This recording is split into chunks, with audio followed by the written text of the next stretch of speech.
ये कहानी है चेज दबियों की के आँख खुलने पर खुद को एक हाईटेक क्यूब शेप के रूम में फंसा हुआ पाते हैं। इस रूम में स्मॉल एग्जिट बने हुए हैं जिनमें से किसी एक का रास्ता फिर से एक नए रूम तक ले आता है और गलत डोर ओपन करने पर ट्रैप में फंसकर उनकी जान भी जा सकती है। इस ग्रुप को बाहर निकलने के लिए मिलकर काम करना होगा क्योंकि इनके पास समय बहुत कम है। क्या ये जान बचाकर इस मेज से बाहर निकल पाएंगे? आइए जानते हैं हमारी आज की जापानीज फिल्म में। फिल्म के शुरू में हम देखते हैं कि क्यूब जैसे दिखने वाले एक हाईटेक रूम में एक आदमी की आँख खुलती है जिसने कैदियों जैसे कपड़े पहन रखे हैं। ये आदमी इस बारे में कुछ नहीं जानता कि वो यहाँ कैसे आया। रूम की हर दीवार पर एक लार्ज डोर दिखाई देता है जो कुल मिलाकर 6 है। काफी जांच करने के बाद वो एक डोर को ओपन करता है और डोर की दूसरी ओर चला जाता है। वो ये देखकर हैरान हो जाता है कि वो फिर से एक नए रूम में है जो कि पहले वाले रूम जैसा ही दिखता है। फिर अचानक एक मेटल का बना हुआ पिलर दीवार में से निकलकर तेजी से आता हुआ उस आदमी में से गुजर जाता है जिससे तुरंत उसकी मौत हो जाती है। इस घटना को देखकर हमें ये आइडिया होता है कि हर रूम खतरों से भरपूर है और इन ट्रैप से भरी भूल भुलैयों से बाहर निकलना नामुमकिन है। अगले सीन में हम युवची नामी एक आदमी को रूम में जागता हुआ देखते हैं। इस रूम में 2 और लोग भी हैं। एक का नाम शांजी और दूसरे का नाम बचाची बारू है। तीनों में कोई भी ये नहीं जानता कि वो कैसे आए। इतने में अचानक 6 डोर में से एक ओपन होता है जिसमें से एक आदमी बाहर निकलता है जिसका नाम एडे है जो कि घायल है और उसने शूज भी नहीं पहन रखे और न ही वो किसी से बात करता है। वो उनके पास से गुजरकर दीवार पर चढ़ने लगता है और सीलिंग में लगा डोर ओपन कर देता है। डोर ओपन करते ही एक आदमी की लाश नीचे गिरती है। ये वही आदमी था जिसे हमने पहले सीन में पिलर लगने से बढ़ते हुए देखा था। लाश गिरने के साथ इसके शरीर से कटा हुआ क्यूब शेप जैसा टुकड़ा भी नीचे गिरता हुआ दिखाया जाता है। ये टुकड़ा तरबूज के कटे हुए टुकड़े जैसा लगता है। इसी समय एक और डोर ओपन हो जाता है। इस बार इसमें से एक लड़की बाहर आती है जिसके नाम काय है। शंजी ये सब देखकर बहुत डर जाता है और रैंडम डोर को ओपन करके उसमें जाने की कोशिश करता है।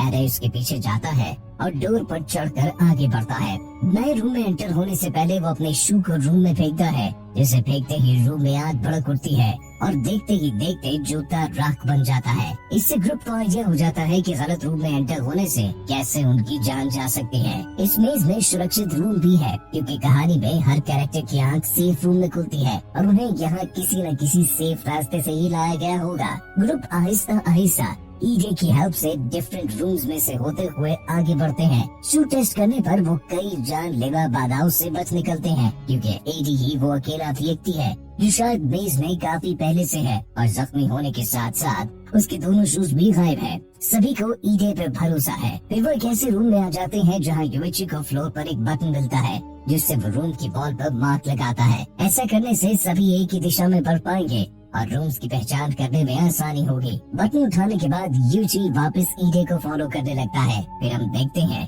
कि यूची को रूम की दीवार पर लिखा एक 9 डिजिट कोड मिलता है, लेकिन ये बात वो ग्रुप के साथ शेयर करना जरूरी नहीं समझता। फिर सभी एक नए रूम में एंटर होने लगते हैं जहाँ दोनों रूम्स के दरमियान उन्हें फिर से कोड लिखा हुआ दिखाई देता है। शायद उन कोड्स का कुछ मतलब जरूर है जो ग्रुप समझ नहीं पाता।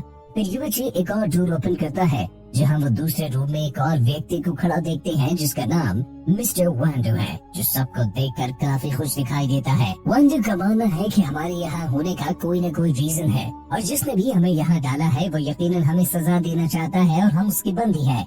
इसके बाद सभी लोग नए चैम्बर में एंटर हो जाते हैं। अचानक उनके रूम में अंधेरा छा जाता है और रूम की सीलिंग से स्टील के घूमते हुए ब्लेड्स उनकी तरफ नीचे आने लगते हैं। अपनी जान बचाने के लिए अब उनके पास सिर्फ एक ही रास्ता है कि वो फ्लोर पर लगे डोर में से नीचे चले जाए। सभी बार बार बचकर नए रूम में आ जाते हैं। तभी सब लोग ये जान पाते हैं कि सिर्फ शू फेंक कर ट्रैप्स का पता लगाना काफी नहीं होगा। यहाँ पहुंचकर ईडे युविची से भिड़ने लगता है और उस पर चिल्लाता है कि तुम्हारी बुज़दिली के कारण हम सब की जान जा सकती थी। अगले सीन में चिहारो युविची से पूछता है कि क्या तुम्हें वो 9 डिजिट कोड याद है। युविची चिहारो को नंबर्स बताता है जो उसे अच्छी तरह याद है। दोनों इस बात की खोज लगाते हैं कि प्राइम नंबर्स का रूम के डेथ ट्रैप या फिर सेफ के साथ कोई न कोई संबंध जरूर है कि अगर कोई से भी 3 डिजिट नंबर्स अगर प्राइम नंबर्स हैं तो साथ जुड़ा रूम डेथ ट्रैप होना चाहिए और अगर प्राइम नंबर्स नहीं है तो रूम शायद सेफ होगा। वांडो इस बात पर हैरान दिखाई देता है कि अब ये एक बच्चे की बात पर यकीन करने लगे हैं। इतने में युवची अचानक नए रूम में कूदने का जोखिम उठा लेता है और वो लकीली बच जाता है। दोनों को नंबर्स वाला आइडिया सही निकलता है और इस तरह सब प्राइम नंबर्स की स्ट्रैटेजी यूज करके कई रूम से होते हुए आगे बढ़ते जाते हैं। फिर हम देखते हैं कि सभी ऐसे रूम में एंटर हो जाते हैं जहाँ रूम सभी प्राइम नंबर्स वाले रूम से अटैच्ड है और जिस रूम से वो यहाँ आए थे अब लॉक्ड है। फिर युवची नए रूम की जांच करने लगता है। मिस्टर वांडो पहली बार गुस्से में आकर जोर से चिल्लाता है जिससे नए रूम का ट्रैप एक्टिवेट हो जाता है। एक ऐसा ट्रैप जिसमें अगर कोई भी कूदा तो उसके अनगिनत टुकड़े हो जाएंगे। इससे हम ये जान पाते हैं कि इन जानलेवा चैम्बर्स में कई प्रकार के सेंसर्स भी लगे हुए हैं और इस रूम में आवाज का सेंसर लगा है। सभी ये जान पाते हैं कि इस ट्रैप से बच निकलने का सिर्फ एक ही रास्ता है कि बिना आवाज किए आगे बढ़ा जाए। लेकिन बाधा तो अब शुरू हुई है जहाँ उस सब के लिए सेफ रूम का आइडिया लगाना मुश्किल हो गया है। सभी खामोशी से आगे बढ़ते हैं। आखिर में शांजी का जूता फ्लोर पर गिरने से ट्रैप दोबारा एक्टिवेट हो जाता है। मिस्टर वांडो खुद को लेजर शार्प स्ट्रिंग से बाल बाल बचा लेता है। वांडो शिंजी से लड़ने लगता है और उसका गुस्सा जायज भी है। शांजी अपने ऊपर किए हुए क्रिटिसिज्म को बर्दाश्त नहीं कर पाता। वो काफी इमोशनल और गुस्से में दिखाई देता है। ऐसे बर्ताव से वो ग्रुप पर बोझ बन सकता है। फिर हम देखते हैं कि चिहारो वॉल पर मैप जैसा कुछ बनाता है जिसके अनुसार हर सेल की दाएं बंच में 4.5 मीटर तक क्यूब है। चिहारो के हिसाब से बेस के अंदर 20,000 के लगभग रूम्स हो सकते हैं। बूढ़ा आदमी मिस्टर वांडो आगे बढ़ने को तैयार हो जाता है लेकिन वो कहता है कि शिंजी से दूर रहा जाए क्योंकि उसका एक भी कदम सब लोगों को मुसीबत में डाल सकता है। अचानक लाइट का रंग बदलकर लाल हो जाता है और रूम में गैस भरने लगती है। सभी वहाँ से निकलकर नए रूम की तरफ बढ़ते हैं। इतने में शिंजी नए डोर को ओपन करता है तो कुछ ऐसा देख लेता है जिसे देखकर उसकी सांसें उखड़ने लगती हैं। अगले सीन में सभी लोग उसमें खड़े नजर आते हैं और उनके दरमियान पहले सीन वाले व्यक्ति की डेड बॉडी पड़ी होती है जो सीलिंग से गिरा था। शांजी ये समझ जाता है कि हम घूम घुमा कर वहीं दोबारा वापस आ गए हैं। तभी उन्हें पहले रूम का वाइब्रेट होना याद आने लगता है जिसके हिसाब से शायद ये मेज रूबिक्स क्यूब की तरह काम कर रहा है और डेड बॉडी वाला रूम अपनी जगह नहीं बदल रहा, सिर्फ आसपास के रूम अपनी जगह बदल रहे हैं। इसका मतलब ये हुआ कि कहीं न कहीं इस मेज का कंट्रोल मौजूद है। सभी बहुत ज्यादा फ्रस्ट्रेटेड दिखाई देते हैं और नंबर सिस्टम को छोड़कर एक डायरेक्शन में आगे बढ़ने का फैसला करते हैं। शिंजी उम्मीद हार कर पैनिक होने लगता है लेकिन ईडे उसे हिम्मत देते हुए आगे बढ़ने को कहता है। मिस्टर वांडो साथ देने से इनकार कर देता है। ईडे अकेला आगे बढ़ने लगता है। युवची उसे कहता है कि हम घूम फिर कर वापस यहीं आ जाएंगे। लड़की भी इस बात से एग्री करती है। सभी ऊपर की क्लाइंब करने का फैसला करते हैं। युवची और ईडे पहले चढ़कर अपनी जैकेट नीचे लटकाते हैं ताकि बाकी लोग ऊपर आ पाए। जैसे ही युवची चिहारो का हाथ पकड़ने लगता है तो अचानक यादव भाई फ्रीज हो जाता है और अपने पास में हुई उस जैसी ही बुरी याद में खो जाता है। ईडे सहमी सहमे पर्ची बारू का हाथ पकड़कर उसे ऊपर खींच लेता है। सभी लोग नए रूम में एंटर हो जाते हैं। चिहारो ऊपर चढ़कर नए रूम के रास्ते को देखता है। वो सभी को बताता है कि इस रूम का नंबर प्राइम है जिसका मतलब है कि इस चैम्बर में खतरा है। अचानक चैम्बर शेक होने लगता है। लड़की का पाँव फिसल जाता है और वो उसी रूम में गिर जाता है। गिरते ही रूम में लेजर एक्टिवेट हो जाते हैं और बच्चे का निशाना लेने लगते हैं। सही समय पर युवची बच्चे को लेजर शूट से बचा लेता है। लेजर दोबारा उन पर एम करता है।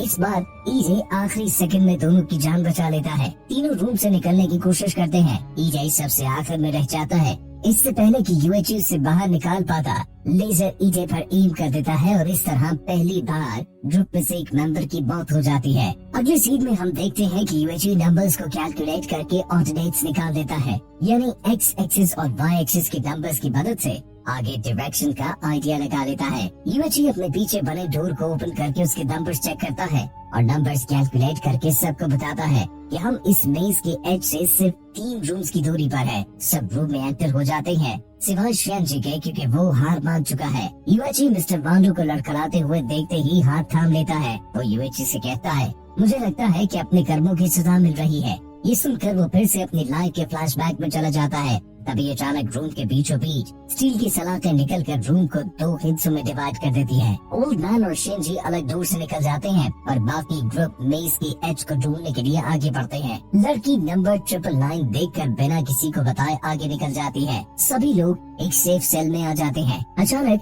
मेज यूएची को स्कैन करने लगती है और चैम्बर की एक दीवार स्क्रीन प्रोजेक्टर बन जाती है और यूएची की मेमोरी प्रोजेक्ट करती है जब उसके भाई की मौत हुई थी। ये देखकर यूएची बहुत ज्यादा दुखी हो जाता है और अपने भाई की मौत पर खुद को गिल्टी फील करता है। अचानक वॉल पहले जैसी हो जाती है और यूएची भी नॉर्मल हो जाता है। उधर ओल्ड मैन और शेंजी नया डोर ओपन करते हैं और जूता फेंक कर चेक करते हैं कि कहीं अंदर कोई ट्रैप तो नहीं। शेंजी कहता है कि इस मेज से निकलना नामुमकिन है। ओल्ड मैन और शेंजी आपस में आर्ग्यू करने लगते हैं। अचानक रूम में से एक आवाज सुनाई देती है। ओल्ड मैन आसपास देखने की कोशिश करता है। शेंजी ओल्ड मैन को चैम्बर के डोर की तरफ धकेलता है जिससे उसका सर डोर के दरमियान में आ जाता है और इस तरह मिस्टर वांडू मारा जाता है।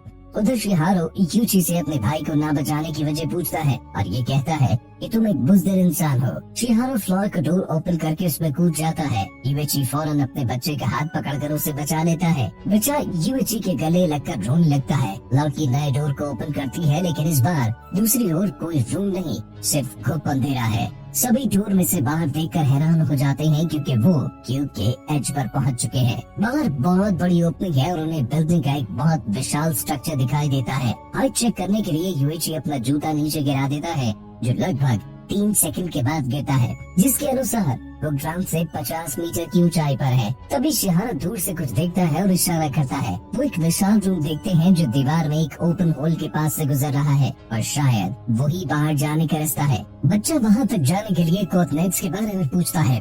यूएची बताता है कि उसे जरूर 27th वाई एक्सिस पर देखा था, जैसे सीक्वेंस में नंबर 999 होना चाहिए। लड़की उन्हें बताती है कि उसने यही नंबर देखा था। ग्रुप उस डोर की तरफ जाने के लिए प्लान करते हैं। अचानक डोर ओपन हो जाता है और शेंजी बाहर आ जाता है। वो ग्रुप से मिलकर बहुत खुश देखने का नाटक करता है। यूएची वांडो के बारे में जानकारी लेता है जिस पर वो बताता है कि वो ट्रैप में फंसकर मारा गया है। यूएची ये सुनकर दुखी हो जाता है। बच्चा शेंजी को नोटिस करता है और सोचता है कि दाल में कुछ न कुछ खाना जरूर है। शेंजी सबको सेफ रास्ते से ले जाने का यकीन दिलाता है।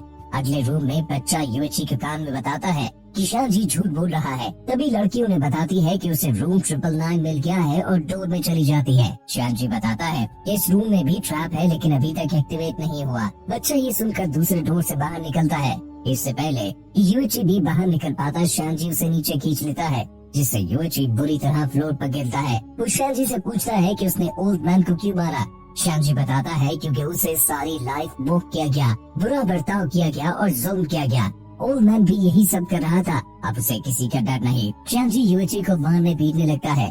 तभी बच्चा वापस रूम में जंप करता है और शेंजी को रोकने की कोशिश करता है लेकिन बच्चा इतना स्ट्रॉन्ग नहीं होता। शेंजी बच्चे को घुमाकर दीवार पर मारता है। इससे पहले कि वो बच्चे को नुकसान पहुंचाता यूएची से रोकने की कोशिश करता है। शेंजी अपना टारगेट बदलकर यूएची का गला दबाने लगता है। बच्चा यूएची को हिम्मत देता है। यूएची जान बचाने के लिए पूरी ताकत लगाने लगता है। तभी अचानक रूम का कलर चेंज हो जाता है और रूफ से एक मेटल पोल निकलकर शेंजी की पीठ में धंस जाता है और शेंजी को ऊपर खींचता हुआ छत से लगा देता है। इतने में लड़की दोनों को दूसरे रूम से अपनी ओर बुलाती है इससे पहले कि देर हो जाए। रूम में चारों ओर मेटालिक ट्रैप्स ओपन होने लगते हैं। लड़की बच्चे को डोर से खींच लेती है लेकिन यूएची रूम में ही रह जाता है। बच्चा ये सोचकर रोने लगता है कि उसने अपने एक दोस्त को खो दिया है। तभी रूम फैसिलिटी की तरफ मूव करने लगता है और एक होल के आगे रुक जाता है। दोनों डोर से बाहर एक लंबे रास्ते को देखते हैं जो बाहर जाने का रास्ता है। लड़की यहीं रुकने का फैसला करती है लेकिन बच्चा रास्ते की तरफ निकल पड़ता है इस उम्मीद के साथ कि वो आजाद हो पाएगा।